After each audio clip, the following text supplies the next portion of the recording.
Amy Wilentz is a contributing editor at The Nation and is a veteran journalist covering Haiti. She joins us now from Los Angeles. Amy, thank you so much for your time.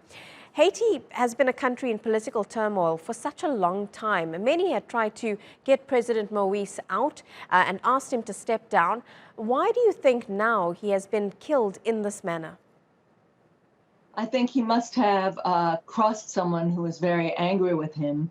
And I feel that they must have felt he was an obstacle to a future in Haiti for some group of people who are struggling for power now. And this creates somewhat of a political power vacuum in the country. What happens now in terms of the politics?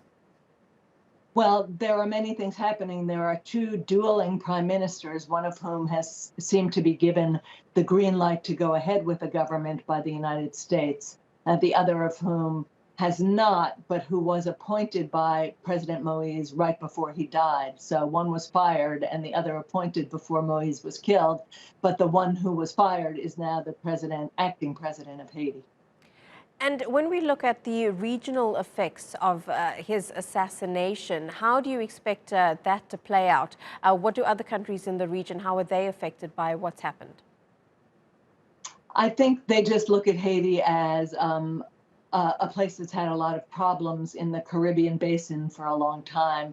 And, you know, it's not that meaningful for countries in the region. However, for places like the Bahamas, where Haitian refugees can flee to, or places like Miami and Florida, where also Haitian refugees turn up when there's trouble in the country, those places are worried about an influx of Haitians.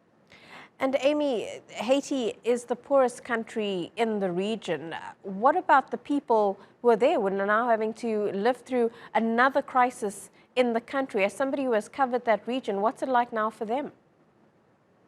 Well, they're very scared. They're afraid to come out. They didn't need to declare a state of siege. Haitians really aren't on the street except for when they're surrounding the police headquarters, as they did earlier this week after President Moise was killed and the band of suspects was brought to that police station.